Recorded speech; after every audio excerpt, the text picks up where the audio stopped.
Pemberitahuan Rusia soal latihan nuklir di tengah konflik di Ukraina ditanggapi oleh Presiden Joe Biden.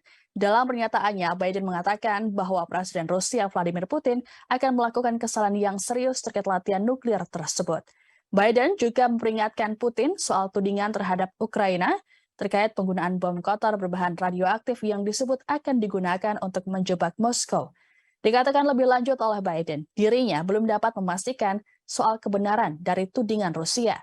Sementara itu, juru bicara Departemen Luar Negeri Amerika Serikat Ned Price pada Selasa 25 Oktober mengatakan ada kekhawatiran di balik tuduhan Rusia terhadap Ukraina.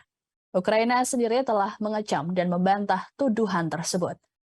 Sementara itu, Dewan Keamanan PBB melakukan pembahasan terhadap tuduhan tersebut pada pertemuan tertutup pada Selasa kemarin.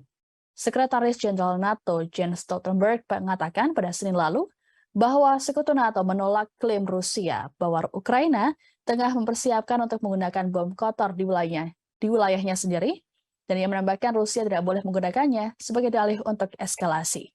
Sementara itu, Kepala Pasukan Pelindungan Nuklir, Biologi dan Kimia Rusia, Letnan Jenderal Igor Kirillov, dalam sebuah konferensi pers mengatakan pasukan Rusia bersiap untuk bekerja di bawah kontaminasi radioaktif. Direktur Jenderal Badan Energi Atom Internasional atau IAEA, Rafael Mariano Grossi menegaskan bahwa tidak ada kegiatan atau materi nuklir yang ditemukan di lokasi nuklir Ukraina.